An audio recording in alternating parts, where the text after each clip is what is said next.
Abeso. And I was listening to him, and you could feel say the eagerness he's ready to work for Kumasi as a whole. No, it was true, but technocrats and so are not also cooperating. They are not also giving their best to him. You know, we work them. Minim how they are going to analyze and make performance review of these technocrats, because after all, nobody blames them. But say if there's a mechanism to check them, to serve as a checks and balances on their work, I think say they should be well checked. Now the one your punishment be an bibia a best serve as a deterrent to the arrest of the people. Now we be to an more. Why very careful, because they're quite by ban. There be a say a woman say I buy some there. By a party for we have an interest too. Yeah. We have an interest because a ban buy no any a ban MC in an amun to a tour. And no ye bejina so to me be more. Because I buy and I'm say you cancer enche. Senebians ending of the month swimming touch it. Yebeshase. So when swimming touching starts, Nasa Yaba, Abana Timiaye. Na ye can once a me as a party person, but now make us a man by and why. And it is also going to benefit yen. But as a old technocrat, not to one as a woman say, oh, you man now into the open abbey, na a bear undermine the progress of our buying idea. Some of us will also not sit down to me name the entire or tell at this point. Na inquiry, no name be son why or yes, idea, no not any sanctions be or as a demand, Ye Janet, dear, and they will always keep doing the same thing over and over again without getting any other results. Enjoy. The other can't find and so on. Pa, Mamintio, and some way be. I have a project to be all here. You know, nursing, you know, I'm on for an application call. Because we if you are some about. I ever, the pa, we feed it. As at 2020, there was a population of just Kumasi, or 3.36 million. 2022 cost 3.6 million, and it go away center of the nation. And I me wa na say nipa be 6,000 or market we use 1 meter. However, I call for consent. Oya there, oya hu, oya ram. A director, it will dream. Or there, they be when you are 24/7. DCB no boasi or friend the graft honorable the graft. Yeah. 24/7. They be no market or department no boasi gromo nyina. Oboko ECG of ECG pe or ko Ghana Water Company of Ghana Water Company or ko ha. Enti ehu there they be no ori adwuma. Na sa wo tiwo retwa wo pension. Enti ma pede ye ma ban no or your unpopular no. Ono na be there anyiba dem nkofo ni nyina sabi o ode etu do sa nya de bia ye kobro na na de na mum checks and balances onye adwuma say checks and balances ye adwuma dem nyamanyama onya because say electricity bosomuso na what the bill ba nana onye is a utility and then answer was what to manam boa because dollar na what the estimate no why yi ibeko electricity wo the concrete na rekọ akotua ahemba ekwa wodo ba fado ho no but won na ye ni won city na we yedwuma no ahemba ehwe bill a wotua onu wan si dimpo but memufu na ye nyina ye tua da made ne kese enti ame madwin mi susu nyini de kejetia oye constituency bia na moboa yeah wo subi enti MP na ho no sabi o mesramka Oni mayo party mpanyifo wo nyina won sori na won ye hwehwemu ye won fa reset mu konkwa ye hwehwemu ye na odi bana mayo so trans na ohwemu a ye nya ya party ma party ni aye nyama bebre enso party na nkasa ye hu the decisions are not working effectively but today hwebebia Ghana yedu yeah, domestic debt restraint and I'm boy now auditor general report wa ba yi hunya ika crown ye impenifu so na we muda monda no enti say chief director wana na se entumu nhwem wadwuma nkodo a onye ba do wo na situ na ko response your friend CEO we say a professor yenye bi akoye ho Kenya bi okoyo ni nyina party ni na mo yon popular munya so munya dibre 24/7 munhwe open o man pen dada president kofo hwe stadium si wo Ghana ha na da no me hwe ati na kotoko alu mama sports stadium hwe tef no ati ayira na edu bi second order oye hu papa edu second ehu da puninti no ayeba in chance o stadium ho nya arenkran but benya chief director and our boss otiwo 24/7 hwe ayeba isiwa jima o man pen kufo ye ewo stadium ni mu no masa ikokra wo massage wode ayeba o move but nipa to 24/7 bosomo sa January a ono de on obi an kasa January so oye alati say ya ka marathon pa January enso mpanyinfu wo hwe because oni abanim ebeton enti mo apa ina oye say dem no otida ani chaka mbra na vice president covid nya na odi chaka bai chaka ya what the check infrastructures ya na mboa dem chaka na so mbra all the institutions na yewu adwuma wori ye wadwuma so na productivity no ode ye kan wechirasem onya dem no onse aban no aban bako aban baba aban bi bona se ehwe na eni na yi nkwa na aka ne ntam a chiro ne ntam na de koda mintum ye adwuma no awo ati ho kosi koda nkoda nti ye besre impanyufo a wo kedi oye bebi a kageti esi no onya ade papa ene eduwa ayeba sena no enkofu di gopa o edu kageti apa na hwe ups and down mbebun youth walk up and down ayeba onya bete enti bibia wesi wo bia no mayor na regional minister na party impanyufo regional chairman wonfo wona sifom no onye hihye ye na yan check niema checks and balances na onye adwuma so onye adwuma bibia bako n'enyim ayeba But say Pakwesi Pratt no afe yamra nemeto aso enne currently press conferences mienu ana esie nina in the NDC. Muntaka say he is still the minority chief whip. Ato force and say when you fruitful engagement with Haruna Idrisu ordinary support amano ene minority press conference omo eyeye no Muntaka say obwa Haruna enyi nshia ba bia enya fruitful engagement bia Sam George abe fire or say sebi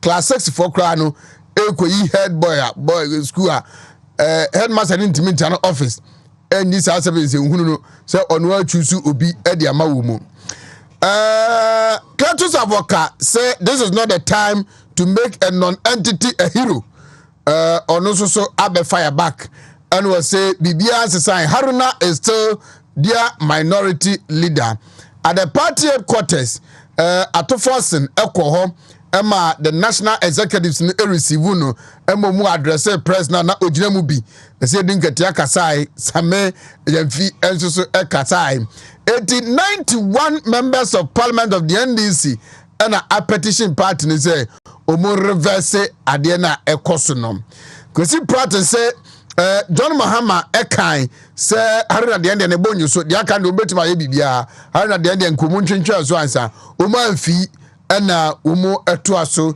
eye die omutie no fifi kwete say oru Haruna Mahama John Mahama they support fully ema omu say they should go ahead with whatever they are doing. Na omo press conferences ni mo ba ko 70 people have signed a petition that we are going to summarize to you, but some of them had consented. More than this, about 70 people have signed a petition that we are going to summarize to you, but some of them had consented, even though they are still in their constituencies and are not yet here. Even this morning when we met, we were about 40 who met in the auditorium to take this, to concretize on this decision. And then, so it's a very short press conference that we are going to indicate. Let us start from the very word go that we have confidence in our national executive. But a few days ago, our attention has been drawn to a letter addressed to the Speaker of Parliament, indicating that the leadership of the minority caucus has been reshuffled. We are on recess. By the Speaker's invitation, we are returning on the 7th of February 2023. So we are not yet in the House. But because of the exigencies of this situation, that is why some of us have rushed back to be able to participate in this. Against that background too, is this when the Speaker reads a letter to Parliament, the letter he has received from the Secretary of the party that indicating the reshuffle. It is when that letter is read to members of the House that it can take effect. As of now, we have already said we are not there. So as far as we are concerned, the current leaders of the House, Honorable Haruna and Co, are deemed to still be in office. Now, the purpose of this press conference, as I've indicated, is to try to maintain cohesion in the party, is to try to ensure that we remain as a body, that we still are an appealing group to the Ghanaian populace, and that they should trust us for December 2024. So our petition is going to the Council of Elders of the NDC. We are petitioning the Council of Elders of the NDC with a copy to the National Executive, with a copy to the Speaker of Parliament, and a copy of the said petition to the former flag bearer, Honorable John Dramani Mahama. His Excellency John Dramani Mahama. The basis for our petition is a prayer to suspend the reshuffle indicated by the National Executive of the party until such time, signed by the General Secretary of the party. The petition is signed by the General Secretary of the party. The basis of our petition is to appeal to them to suspend the suspension exercise until such time that there is a holistic meeting of stakeholders and consultation before we take a decision. We are saying so against the backdrop that the National Executive Committee of the party a few weeks ago decided that all appointees in the party and in Parliament should remain in office until after we have concluded the parliamentary primaries and the flag bearer primaries on the 13th of May this year. That all office holders and appointees should remain in office until the primaries are over. We are therefore surprised that the primaries are not yet taken place, they are yet over, and a reshuffle is hitting the caucus of Parliament. We think that that is premature. We have also investigated and discovered that the National Executive Committee FEC and the National Executive Committee NEC, including the Council of Elders, did not have a formal meeting to take a decision on this matter. And then, of course, the caucus as a body was not consulted on this matter. And we think that that is quite not well in place. It is against the backdrop of this that we are humbly appealing to the National Executive of the party that they should suspend their current action and let the current officers, Haruna and his team, remain in office until such time that the primaries are over and we have a holistic stakeholder consultation before we decide on the way forward. In that case, the current executive that we, as I said, that are still in office should remain in office and steer the affairs of the caucus until such time that we advise ourselves. We want to pledge our support to the party. We are committed to the party. We are committed to the focus of the caucus to assist the party in the coming elections in December 2024 so that we can form government. So we are saying this without prejudice to the merits of those who have been appointed. No. We know that we are all members of Parliament, we are all competent. The Fosato, and then the Kwame Aboja, and then the Ama Abua are very good parliamentarians. We have nothing against them. We trust them. But we are saying that the timing is not appropriate. The timing for a reshuffle now is not appropriate.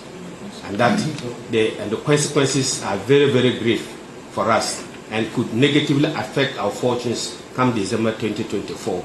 It is against this background, the fact that there was no adequate and proper consultation within the ranks of the party, that we think that they should reconsider and suspend the current reshuffle until such time that we hold a meeting. Thank you very much. No. Omoya press conference, you know. Na the national executive, no party headquarters. receive at forcing and the newly appointed minority leadership no as so almost address the press no we say any nipa omaba eba be yadman bibia ntimi nsi emanense sa and now we are minister press conference back so cause was one say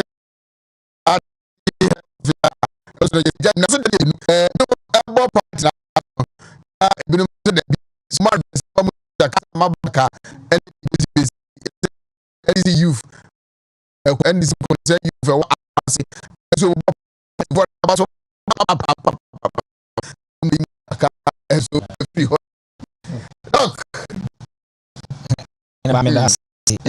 so politics party so complex party moon someday and we see sociology Rebecca say when humans come together conflict is bound to occur and not violent conflict. So these are some of the things nipa ebeshia definitely they are bound to occur. However, you see decision or more NDC are taking executives not taking me taking from 3 angles. The first one is about post January now is about consultation.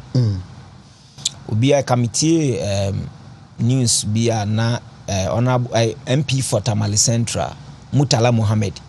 Now can say they were not consulted. Into one key thing. And some judge so on who social media no castle. And for ye say fake tag nibi e dia to letterhead no wa share say enye no kure. One key thing consultation. And a timing. And also who here pa you see say we buy say nka omo ye and na last week ye ba ha na me can be about finance ministry any debt exchange restructuring any man consultation and consult.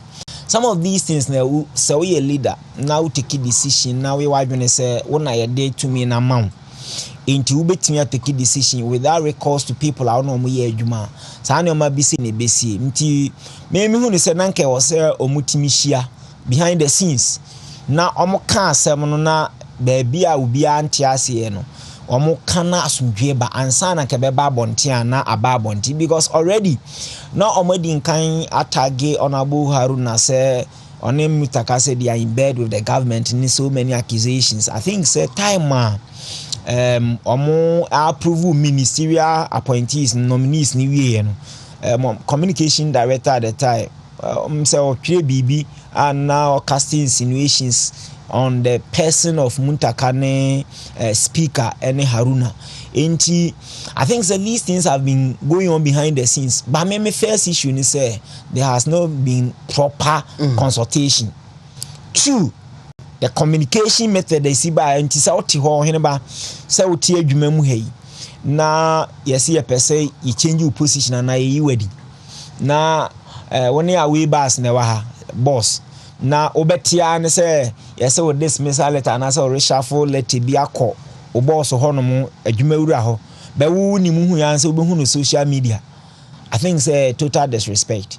I will say you share as na amanyoku nso obi esua bi na me de esi no hwe na NPP fo ama anye wo mo de say NDC jadem ebi esi we kwabena Japan any afoko issue at the time an NPP were position na omo prepare a pass omo ba be win general election na problem e koso general secretary corner officer na ai maami bi omo say friend Haja Bibi no kuta se kan no de fa form na ntokwa si we kwa ha yesi akohwie aside gu bi so ensembasa afi party take decision say any general secretary and national chairman Oma suspend them. At the time, we said the same thing as the MPP for bebre ni aji. At the time now, you suspend almost suspended Kwabene Japan, a suspended Afoku. President Mahama Kraka say more opposition, more party kura muntimi enye day and resolve mu issue. Mosi yemfa Ghana, emamuni so no mo making mockery of NPP. A brand is any bomb so na general election NPP for winning. Some of these things happen my political party. It's right how I will resolve no. I solve a problem no. Any here and the NSCA into how going forward. how omo be see solve issue no and the be determine say benya effect e wo omo so ana say enya effect papa bia na de to NPP bia to da enti me mpese NPP ni bia ni bagi de esi we ho because time na wo positioner na wo prepare power o general secretary ni national chairman party ni suspend wo mo emerden sem bebre by but they put their houses together omutimi wini power enti mind people ni bia ni nye o share commentary ekoso social media ni ade I can tell you this is a political party omo betimi aka omasem ewo dem MPP minister MPs ni bi ba say omu hia finance minister say na DC for bosi ekosi say at the end of the day omo ka asem no back room ewi ase na MPs ni nyina ye di enti party mu de se wo hu se political party bi asem asimu a ema wani nyi bebre because omo betimi a resolve omo issue behind the scenes a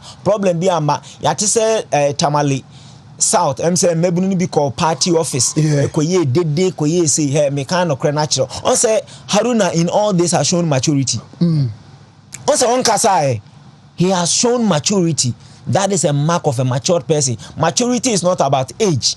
Also on kasa na ade ba kwa me as a person me baby am tie me share me tie on opinion ase du nketia so interview now say one of the reason they say 2024 election, going into the election, the debate in parliament, everything is going to center on the economy. And they need somebody who is well versed in the economy. I will bet me making substantive argument. So sorry, Jinan and Aswa. Intina Mimi Bisa say, okay, that is the reason. How about say case Bibana issue Bibana a legal issue? Atufosin is not a lawyer. So who will make the argument for them? If they are to make that argument, say changes is solely because going into 2024, Omuhinya will be out here well versed in economy. Atufosin is not an economist; he is an accountant. Obey a PhD or KNUST. He's an accountant. He's not an economist. Adongo is not an economist. And it's also pay. Obia oye well versed in economy. Atufosin as a ranking member, he has been making strong argument and case at the bios original okasa.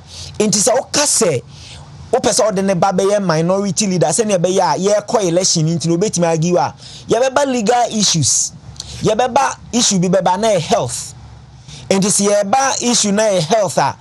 Do you need somebody or health background and a baby your mind and they say there be some minority leader no I think say and yet decision was not well thought through because so make decision we na the all can say economy no campaign messages in our best center on the economy to here will be obetimi make forceful argument me so my question is say well parliament ni economy nkwa no mo ka ho asem on be beka education on be beka health on be beka energy on beka so many issues and so the me be answer Oheneba eduru ho no mo a would they need somebody to come and represent them again?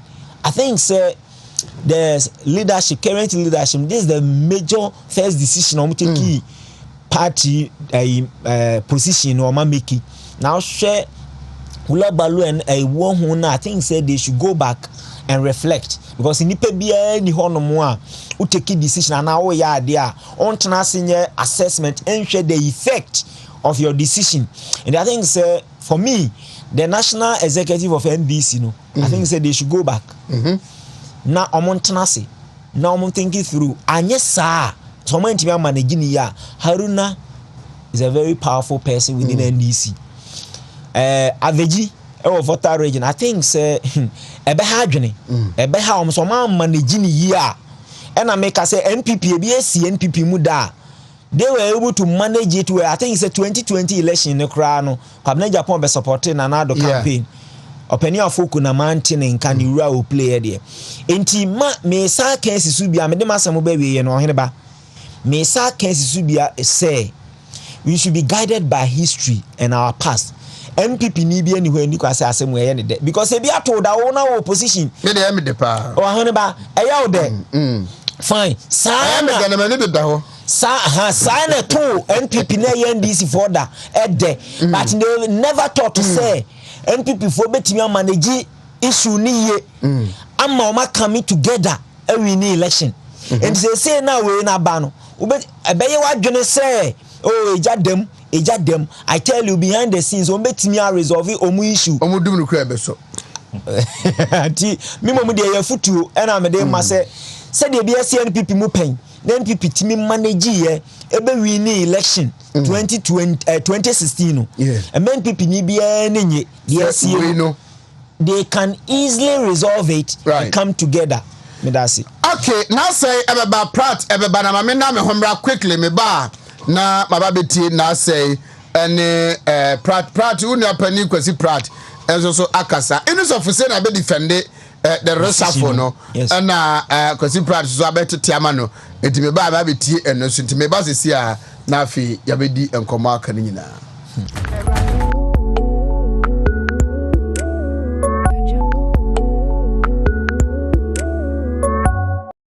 Sky Water, premium natural mineral water.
It's against the law, say, obey office romance and then sexual harassment at the workplaces. If you first place, no. Baby, are you a Juma one or you're chimpna? Hey, sir. Sir. You. I don't know. Are you speaking on morality? And I said, wait, nah. Mimiti na say on the end is internal. Almost the kind of a bruha. Cause if right when you're ready, I have a bomb moti. Yeah, could I say? Uko international. Already be New York City. Or your friend Mr. Emmanuel Obimreku. Emmanuel Obimreku. So chiao pa. In fact, Obaga na enche. Ne papa kraka ba. Oba so. I heard me bunsa ho. The very maybe I will be a chiao. Wana Oba no so a channel convert him. I can Oba pay for. Hey. Sir, NASPA Secretary Hope for K. I German new Chrome had my opportunity. Yeah, commission into me. I prayers are with you. Yes. We wish you well, and we know we will go through successfully. Sure. Now I chair the free, so I'm all coordinator. Yeah. So here. Oheneba, press conferences need the Omunyai. Doctor, he's trying not to sound more political, but yet the party adwuma de beka. However, amanyosem ye you know. Etija eto bi fie mu a. Na ndisi for enya asem to ye omo nyina so enka asem nkyere ya na. Ntike yinsu ye ni agye papa. Press conference no munya. However, for phone na call Google se a na type the biography of Haruna Idrisu. They will tell you say he was the minority leader and was succeeded by Atoforce. Go there and check it. Better screenshot and do. He was the minority leader after yabo ni profile say okura disqualification ne yere de bibi safo bibi bi ni gina wie no it was stated bold and clear. So he was the minority leader and was succeeded by Atuforsen Kasel. Go and check it. There was some testament this year. I have the screenshot. So this is a well orchestrated and implemented and as executed by certain people. It is almost one of your press conferences now. Just say you're two prime minister in the hair, avocado. What has been done can never be undone. John Mahama and achieving the name of oil. Now, I'm not too shocked about this because Matnaho, I'm a general secretary. I would call Lusu. Aba between Futu Gumania Kacha said there be chairman. I'm in a Juma, Anna a coach you sue IT officer be our year Juma my year as a crab. A teacher said, on Wako we have been sold out. And yeah, system I day coalition crown. It drew a figure say ban a crash here. And the Munti chairman in front of me famemra. Now Matthias here the assuming Katia within national chairman. Do you expect something new? Or an astute lawyer, an experienced parliamentarian is Haruna Idris. Yeah, President Kwakacha said he has a future. Also, what on color TV, got black and white. Me also could you me many papa. Now, Muntaka is trying to calm tempers down our Swansea. Tina, on a press conference as here, or the Casa. Yeah, they know we are resolute and we are focused. At 2024, we are breaking the 8. I'm another Danko Kufado buying in Yama Washishe, a Guhono, the next flag bearer ever to Aswama Ganani, and yet Anya Hoto Organo. However, Obia Watana Parliament since 2005. A former communication minister, Haruna Idris. Now, also this next election is about the finance and economy. You say it's about whatever it is. Parliament, omoye mrao, and yet finance ni adi. Nazaka finance ne any other thing related to the economy. They are saying and kamunko yi azika dongo free ho. Munko fa atofo semra. But I don't go no say anything relating to economy obeka bi. Na nye parliament ye ni agro ho. Eti ye ni age. We have the men, you will say, Chemisabus morning, or now Kenyana, Edna Brania. Ya Adrian said, the Beshe, Amagan, and Niwatono, and the Yaquanim. We are not giving away Nicolas KB. But I can't say, Jatum Nina, we will never feel complacent because it has two effects. Say a Jada and DC Moa, Omoya, the Omoya, a day press conferences, ne, Buhaha, Tabali South. In fact, me video beer, Omo constituency chairman.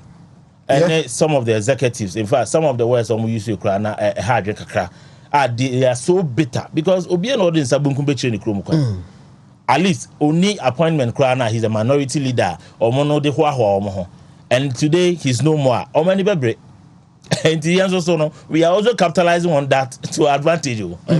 Hey, Niger the more now my politics near ya unyami abekama to a minimum. Mimi lo do two and some information says, you boom to welcome me. It's here the need for baby or you're fasting a camera hernet. The bear 2 days before you're fasting now. The bomb pie morning Muntaka. Where we are focused and it's a and the baby I be drawn and this in Ibia to where we should see a clear distinction between the MPP and DC said there be a tired. I don't want to sign a bit tribalistic but Sabu. The leadership are you or free, and it's informing you. You can take the leadership of the NDC from the chairman. There are two most sensitive positions. They offer the chairman and the general secretary. There are two NDC, except in case for a party. No? Which of them they see also free stream? Now even all the national executives in the question for what was saying. And so Sabi near MPP na kaya the Kenya for party. Yeah, Joe a boy footing in our two, so the new patriotic party. Yeah, party na I Northern People Party paying, and I change the new patriotic party. We are accepting them, and together we shall break the 8 and make sure say Ghana a place worth living. I don't hear, but the other side of the corner, Mary, NPP for no. As you say, we need to be very tactful. Say how much I see ADD home como herself on betimi abuabua heat neighbor nina no na abotoyamaba. The implication is that say Mutaka Aswanse NDC, which is the Ashanti region. Haruna Idris to Tamale South, which is the northern region. Ana Ira Avezi for Volta region. Remember, if tempers cool down, no me imagine so almost yeah Juma the Abua party now. It is possible, say they are also going to stay back to get enough time to work for the party. And Tiniko say so many responsibilities behind parliament. Yes, exactly. So say Obakro metana ni mu hono bi. And in all space and free moments to work towards their achievement, because they say Saturday constituencies and Boboy. I stand to be corrected, say voter, but Ashanti region, omo appreciate you omo constituency, omo nya bi kan ho. Yeah. So probably say the plan says omo increase the number of constituencies omo nya na Ashanti region. Muntaka, we shouldn't underestimate him. He's a politician. What Jina Macha unim asantimemu hayi pa. To say responsibility needs so parliament. Na say or asantin home pokona hard and that's obey adwuma de aboa the party. We should watch him carefully. The same thing happens to Ira Haruna Idris, the brand that man carries. Remember, you need to see a diagro cry. So northern sector no ohwe voter yenye free ho 2020 elections. And the response of the man say be omo do NPP ko no. Enti no ambeto aba maye na you say friends how na do you free na okoye adwuma wo northern sector yi akomamu so do ye adwuma yen kan hu so no so obi on don't know enti it is another thing I say the MPP should also watch it yen nyina ye dey anu tumu bi say the leadership should take all this into consideration yen feel complacent because and found say at home we don't have to laugh over this. I see a transnational strategically. Era general secretary we am chan era just decode from point oba can say but say tactics are era chairman is in Ketiamo. Fifi Kwetemo. And Yami when Omotina Krum Hanyina day by elections and he knows. But what is different is that the NDC doesn't know the MPP strategy for these new elections. Going forward, the review near add the app, no. That is why we need to add up the strategy. So in case you say Haruna Mokuma Tomi Nasa Bruha having in every more. How are we going to tackle constituencies or Mufriba and also win more seats? That is the most important thing. Enra Kojo Edu Asare, former Adenta MP, he said same. Say the NDC for Ashas here, Omo yeno. Say Ombesi bi omudi buga patapa na yeno. Ma omunyo margin say a choir MPP fast winning election 2016. And the Omo fast winning election 2020. So how can I number fast? Yeah. Into Muso prepare Omo say Omo de patapa buga and about 2024 election him. Or say they should be so smart trying to understand the strategies of the MPP. Yes, sir. They should forget about election 2024. Of course, I mean, but then also they will be able to also study our strategies and come into this. But I mean, NDC there, John Dramani now can say when it comes to unleashing violence, NDC there talks of is their trademark exactly. And the echo swini eshini man he bu ni enuagu ono me enyame at least oko each chairman na oko trying throw actually the highest court of the land, the Supreme Court, to say Sebi Omedin Kunim or Baka DJ Bomenum. Yeah. Now Aguanzo coalition will use here. Every general so more winning hands down. The John Dramani Mahama is the president. You had this general secretary and national chairman. So I would not call to say Omar winning abra a chain voice overview or the by all pet national chairman. Say no need evidence be across the court. Such somebody with this trademark now go to Abama as a national chairman and you are seeking for September 2024. What exactly are you going to add? Maybe I'm bizarre was the NDC in alternative policies and answer alternative governance ben on Zomedeba. O may assume you name Oma as I'm to Mutakaren and Crawford, Omoshas, and you don't Makumana, the SNSC. May I'm saying they say what has been done nothing will change. Can never be undone. Or I'm saying just go to Google. May the mere fact of must state it clearly. I just wonder, minim somebody to me issue Amaya and it now the N11 say and I'm say Haruna Enyi ni 8th parliament nintino. Omode Asha say he is a member of the 7th parliament of the 4th Republic. Yes. Even though we are in the 8th parliament of the 4th Republic. Exactly. But we ask no maga say. And then he served as a minority leader for the NDC in Ghana's parliament from January 2017 and was succeeded by Ato Forsen. Only the 8th parliament, no man catch eno. But parliament resume from recess. Emma Yeah, authenticate here no. The best show says here. He's been succeeded, but to force him. Very interesting anyway. It is a mutual press conferences now. Oh, the petitions. What is saying these MPs be the petition near the Nkosiaga. Ekose now Wikipedia crack capture. Global other associates now go. Almost say the new minority leader parliament case at force. And the news be on aka. Omunya did in Ghana. Right. The DIA resolute say we want to make sure. I mean, just to question practical cry. Na mama Pakwesi and so a very good evening to you and a happy new year. Honorable Catherine Recklin. Rotation unavoidable. You are putting a human being. He's not going to lead sheep. He's going to lead human beings. He's not just going to lead human beings. He's going to lead elected metros rotation unavoidable. You are putting a human being. He's not going to lead sheep. He's going to lead human beings. He's not just going to lead human beings. He's going to lead elected representatives.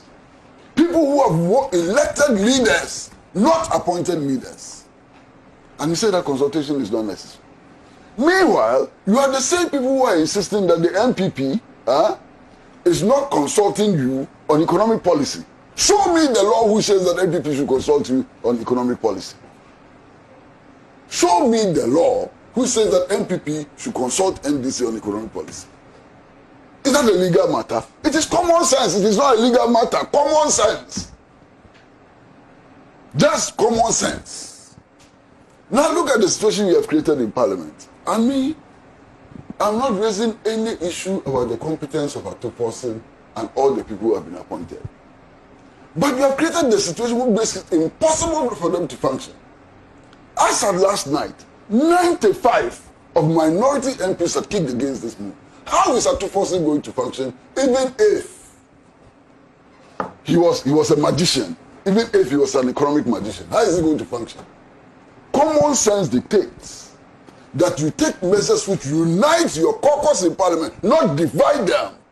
Common sense dictates that. And then there are other dimensions which are coming up. Look, is it true that FEC was told, and you would know better than me? Is it true that FEC was told that former President John Dramani Mahama had been complaining about the domination of Northness in leadership? Is that true? And if FEC was told that, on what basis was FEC told that? Is it true that former President Mahama has raised those issues? I mean, absolutely reckless moves. I know on authority.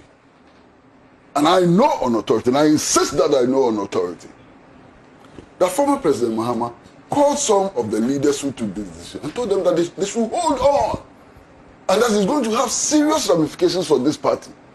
So this matter needs to be thought through very carefully. He was ignored, completely ignored. Is that how you run a party? Is that how you win elections?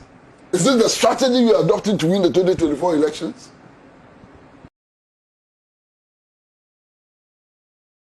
Somebody, Papa Don Mahama Kaso Munyabutre Kakra, Umwanfi, imagine NDC in power.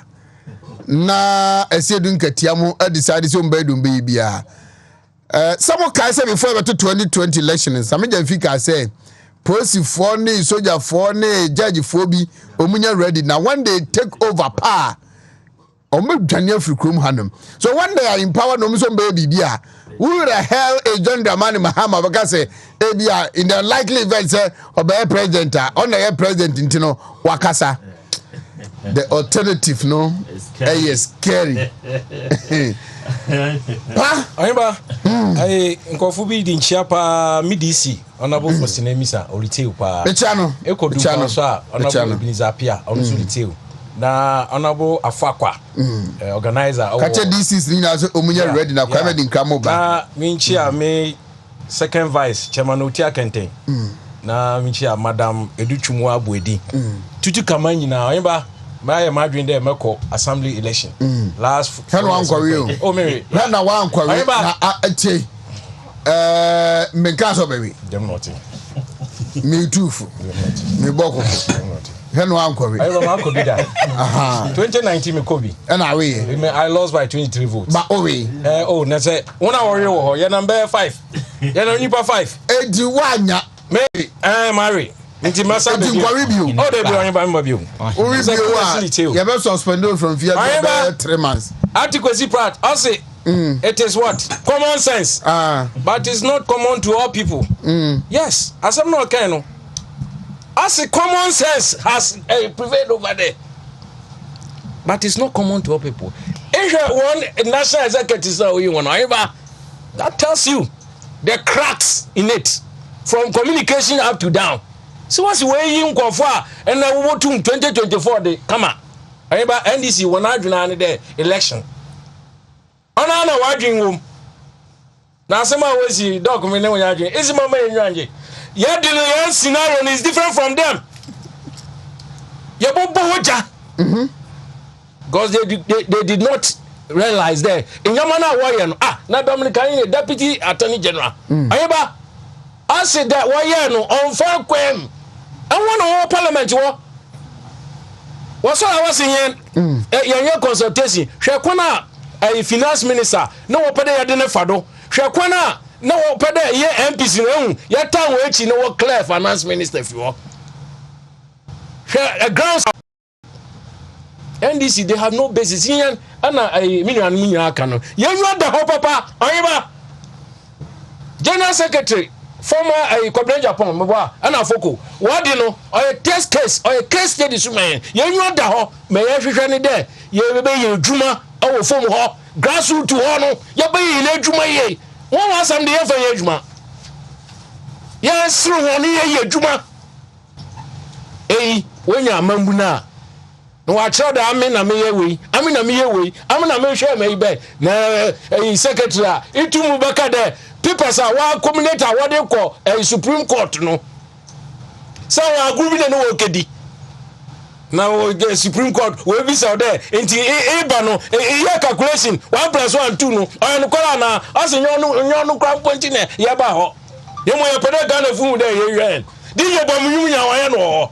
DJ Bamunya wona wa rusu nyina no, wo na agenda ho. Cham catch ro. Wo ye a region and a national na. Corporate for former governor, ne nkofu ni bi nye kwan wo wura mu no. Dem no wo be ye. Ma wo ye ni chen. Aya wona wasam. Ye de aba manage ensem ye. Eyi no de yeso ye da ho. Ye ni election ye be fam no. Mekai Nanado Obaha where national last congress wo Kumasi Sports Stadium no. O say party ni ba ya kono a oye yin akasa yesu na ye ba na ye ba danadi wo yen constituency ana police station wo no ana oba mankofo wa ma party no wa ya kono enti ye na adwuma awo fo mu ho asorofo ye njamo say JFK wa kan na mbo a kodu aka secretary ye be kodonia ye nedwuma wo police station na grassroots wo ye what's your be party membership card ye nhwem ne ye ne ye hu ye na ma ye do won election 2024 because ye be enyama that together e be ma wo team research team no wa call all the 275 constituencies no do ma na mo boa wa ka ye dwuma no de dwuma na ba ne ye dwuma no so wo dwuma enti wo do won koda won ko podo ne kakra banyen. And Haruna Idris, your former minority leader, now you are better post as I catch them there until them. What's once I go back? Now when I walk at Trechi, walk at Shamra or Parliament, sir, I don't know what shall say 8 August house. And talk on what shall say. What the bloody church honorable members. And a papa Nakano. What true about the way you are, or good Jinan Kofu and name, I won't persuade. It is a rebellion. Na mo amusimo ya cream de la cream national executive wey you be back Ghana ata wey ya pair comparison eyi ni matakai no bo wura fa ne ti ko na wa yeyi dem wo ba Kumasi a wo ba ye ntoko bi a ofa table ase no dog si mama yenwanje beti ye na adwuma iya no si man kada mi nka wa hye na kontale no nam Ghana ha nyina wo ya press conference upon press conference na ami your friend then atu forcing ajina tintima tedam waka no ono wode be yedwuma Ghana will collapse. Ghana baby a kono ya day ono accountant and economist. Na ni won na IMF na ni wo. O man baby a dru no. O de nyina ye kan ye hu bom. Parliamentarians mo boa ne yesikasam gina, ne yesikasam gina yetuma akoye na anim a hwede wo ye. Eyimu wa ya alternative ana mo boa. Eyimu wase ya mato aba mo 2024. Wo ba repoto. Mo ye yebo boja da wasem a wasi yebo bom ja kopembra yebo ko election mo hia ni de yen face of a fragmentation no yebe ni ye yebo me yenyu da ho emre bia da party no ahyehye 13 article 13 cross 9 o say I no wo hwem no ofanya adwuma wo ye nipa 5 no wo yi wo wi a wona waka nyina no won support nipa 1 na wo be yi no 5 no no. Yes, yeah, the major na. We are good to go. We cannot afford to lose this election. And I always maintain my stand there. Election are won at the polling station. Inti MPs are won horses here no. Once one more you regional ministers, regional chairman. One you know be na juma ye.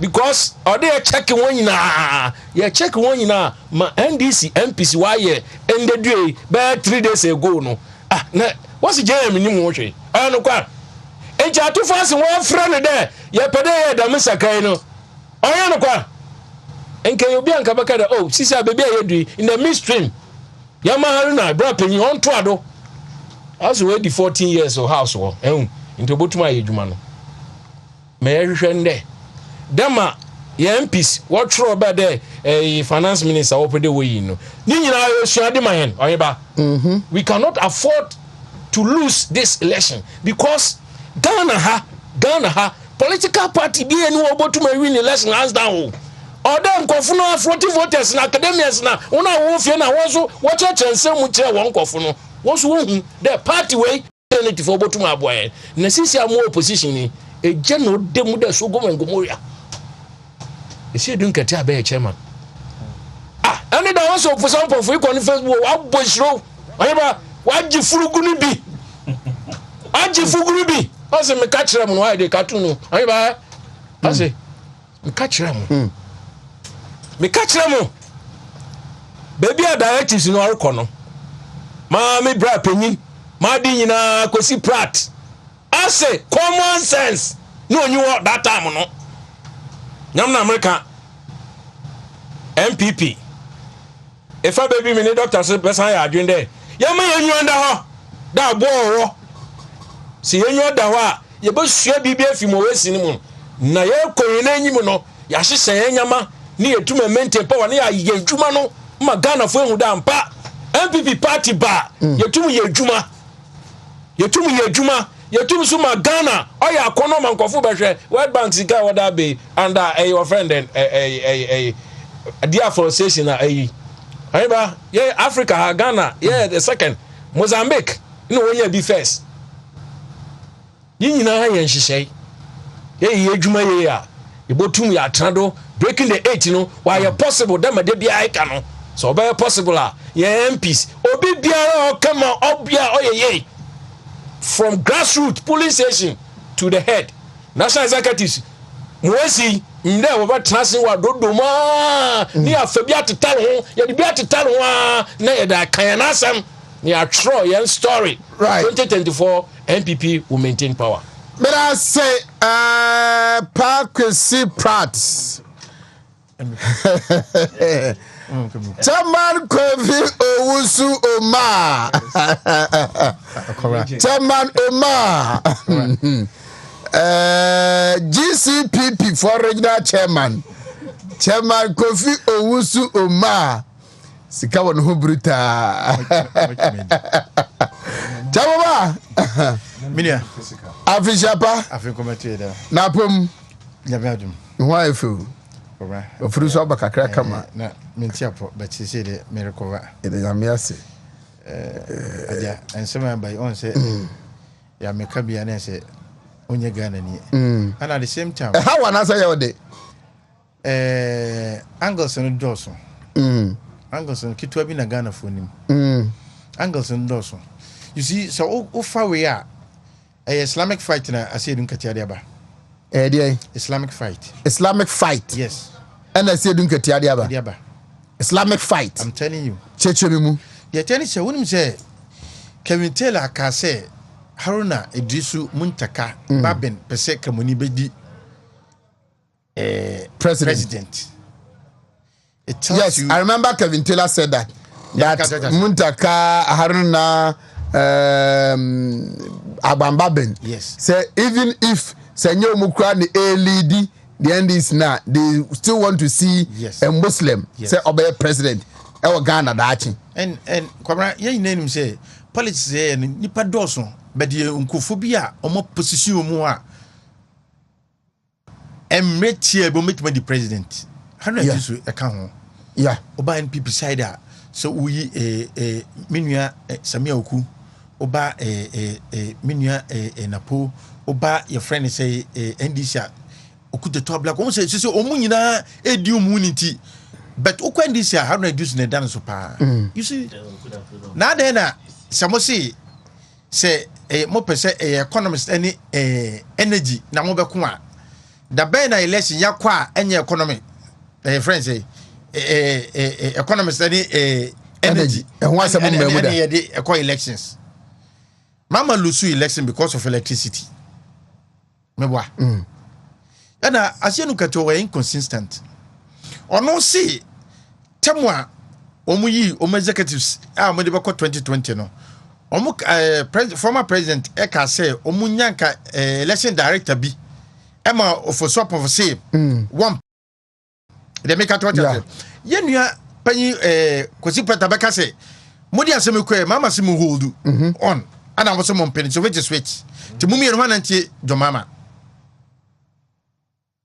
de make at what say and NDC national executives no question marks who be kwabna be time chechi be because asiedu katia de wa ye amiahu say so mu ko election kura na so omu lose election baba ka say election no man lose because why be that they make at what say yeah ni mu general secretary fifi kote ade a waka afa omapanyi kofo be pa achew ene ade a ono amu ekafa enkramofo they don't like Muslims they make at say o me na begina o say MPP mpenkramofo asem enne akukuda mfomi ni yenim se enkramosem ba o mbegina mu pa me no ya salon ada no mai Ahmed efre banda MP no onka leadership no ada ni yanyi no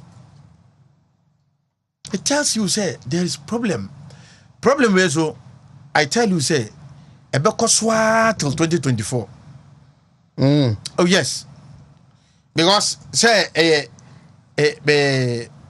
vice president Dr. Mahmoud Bohomia how unify all religious bodies in nyina they make out say and indeed once Ghana you need sa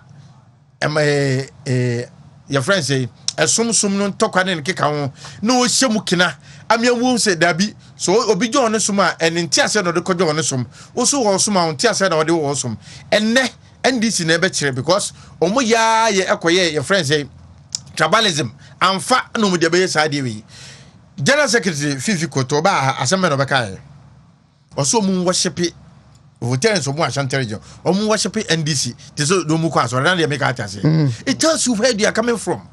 And kwabna emfa yewra your friends chemeza mozu ono economist but we read the budget kwabna the chance if you know friends parliamentary procedure they make at what say ubetima yes chemeza mozu has been there and on parliamentary procedure there the debate na ba onyina mu emomu winida they make at say but it's not economic yes.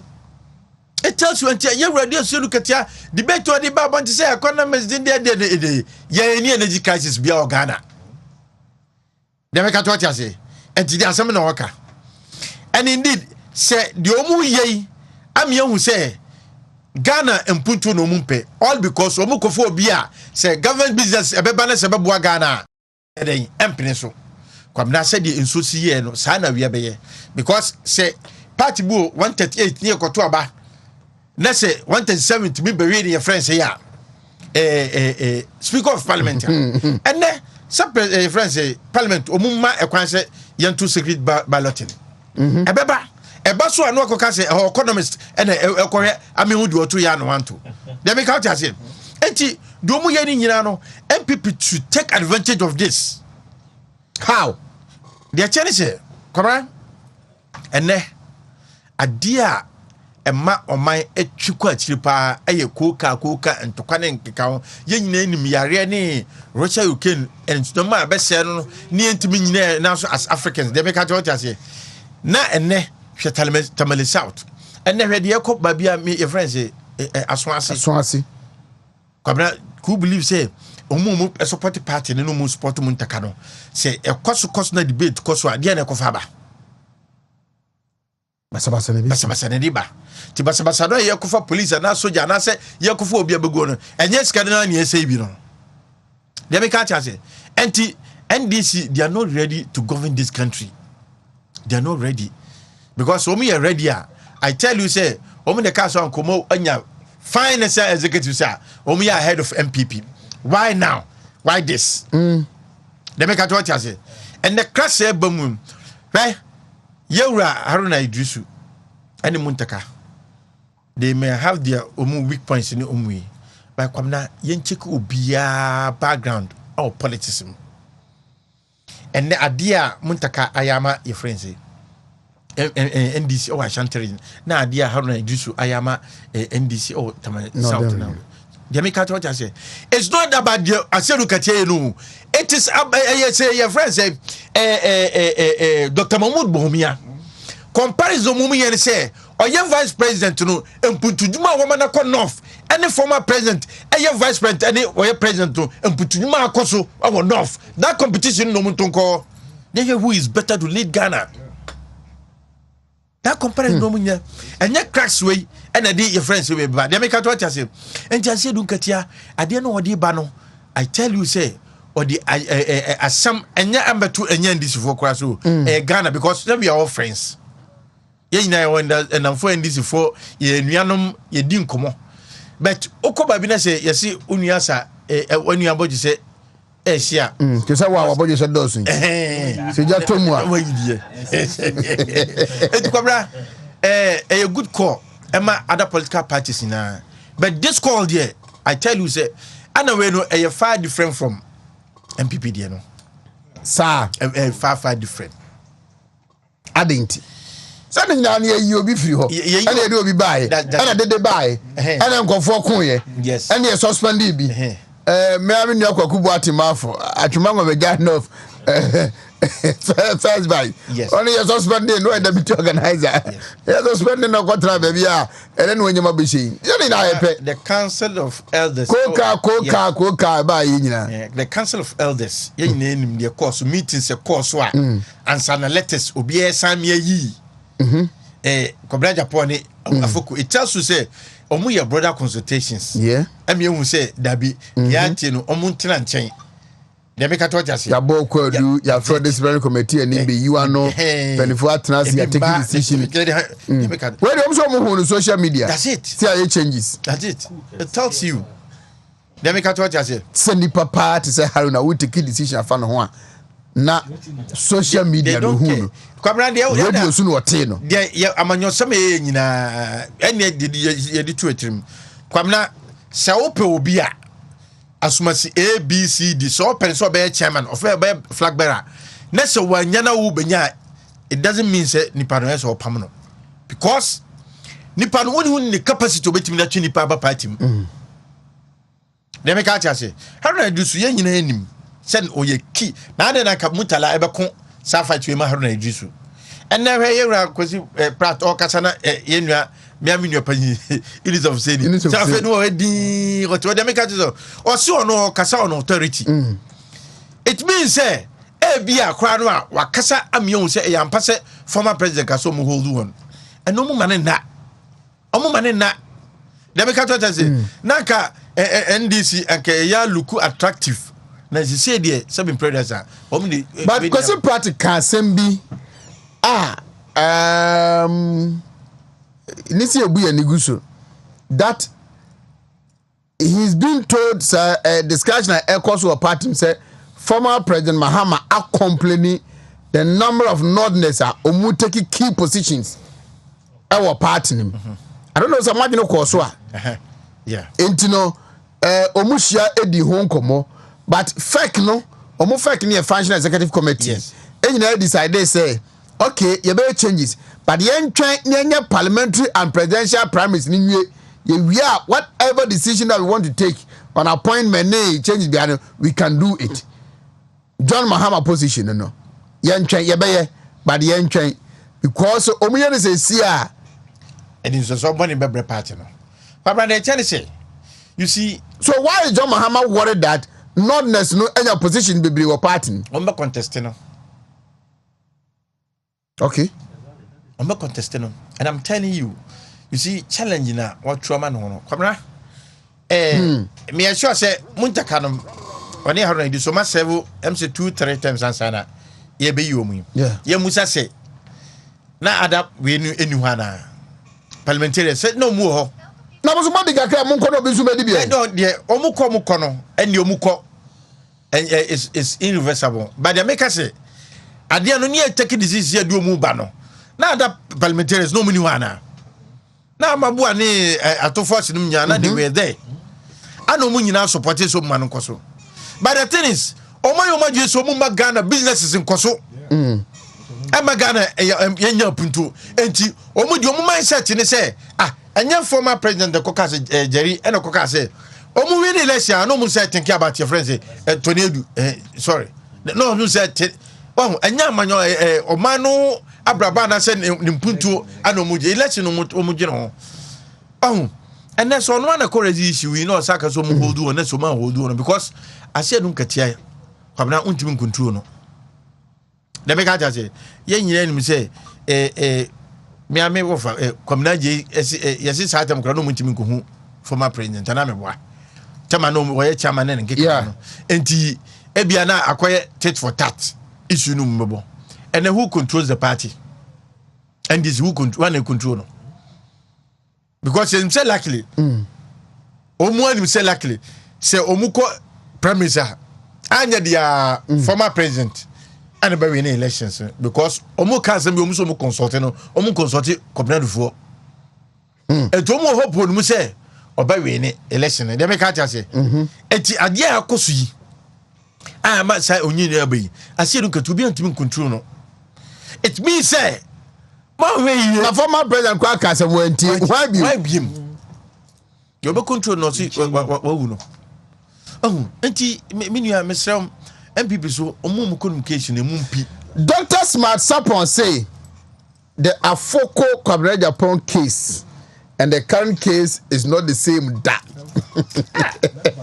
Jamaica charge Kwabena As in the same da. The same. Only say da was it a no answer omuye changes you know. And me de control your platforms so academic patriots. University lecturers, researchers, Dr. Smart Sapon, any lead researcher or honum. Just one word, and on the back comment here, strategic. Strategic. Why me church him? Normally, you apply with Dr. Fukuba betre, Amanke betre, Ishak baby betre, Chairman did more pepper. Near this case here, people who agree, some people who disagree, but about strategic. No, go on, make me behave. And now. And matters what kind of reply FM say NDC might lose their Swansea seat for the first time. Dr. Smart Sapon. What can say no? I'm sorry I can obey kind. MPP for omonyo majuma yi. MPP for so mon party po. Because the tell say what it is in Dr. Smart Sapon and his likes no more. MZ Kumasi omutini party for no move. They don't respect yes. Yeah. Now was some but well actually about anybody come extensively now was subject to this happenings to critical political examination amaye chairman dem di wie ni say MPP bet maji Swansea seat seriously. And yet in Benua will margin no crown as imagine no crown. Say margin no if you baby no co baby. The margin was 5,000. And a baby could tisim na akọ 21,000 20,000 kwabra de chere say Aswansi City no or Kumasi Fifini and she babia oh they mention additional subtraction yeah make what I say oh it's so easy but na muntaka no ho no a yenim say bia ono so atira Kumasi anaso ya onu Kumasi no oni mafia wax no e ho nti no eya no buga no de awene this time around no whoever comes say oh you no kra no a he will never ever succeed and ne yabubu muntaka pre yabubu haruna juice apre oni man kunja because ye pese o presidential ambition no ye de we better ho efin we na so okra ye you die nti ne yi no onim how to ontimi and debate on economist how na your friend say omu former your friend say vice president of we Emisata questions about me e de ba no no otimi ya no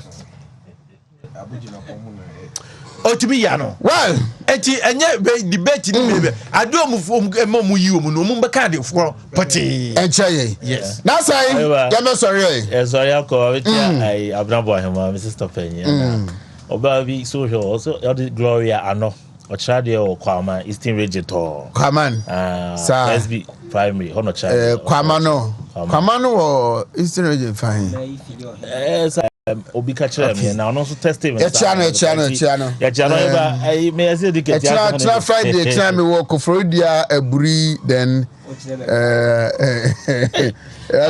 okwa no mi akoja ye juma kakra ho okwa no mi akoja oni ba be fa ho nyina time no mu hunu ntu mu ane abako we di manu si na me ka say NDC for about makoto de na de o ma ato makakanka you say the ketia de na me ka say me say ni audio de by proud to let that pelu said chairman oni ba wona be tam o moko national elections no audio is saying get the buy. There was a part I was say take decision on the IT coordinator no. John Dramani Mahama, His Excellency former president, ka say train oni hoba. But over some for go ahead take decision. Now, as someone you akwesi practical say nken train after the more presidential and parliamentary primaries. Montimi antwa. Where say get here you've taken the initiative. Say are you saying say we can trust you? The for some for yeah modi no. And even I say get here. He doesn't have credibility. The new patriotic party there they say any and the frafo na ekwa and the frafo because the NDC the baby o money then papa no na dan kwakufu ado tikese we adwede agu akwam Dr. Mahmoud Bawumi adwen kese and good for all your abatment ni ho beto no mo se mo ne friend to mo nyedai omo hu na mangwate abebo mu ti no mo kunkum ho ene yakopata iso ede kremobu sumko enya afi ni bibusa nyankoma don ba Dr. Enoch Owahene a champon Oheneba me da se de asi no de enya asi awie na asem bi asi a they are going forward we be see am be diagu so be diagu NDC for so weekend enti eye ko na ye chia adofo say me nua bi ehwe me friend na Opoku Prince Pascal mo se wo hwe me enti ye chia adofo mo hwe nyina na me komi krom akochia me krom for adanse abo number 2 wo adanse asokwa ene ne important mo me chia obi bia anwuri ba Oheneba na ojambo ama osoro show Ojambo ama Friday me ba na se me friend na menya no osoro show pa tia na minchi a me wo fase ejaba akwesi na Mr. No Secretary Amansia Central Jacobu na mama kunta default city guard one boss or bossy east na mitutu kama nyinara bichi obi biara also chat to take a man okay that was a man okay all right please need this Mr.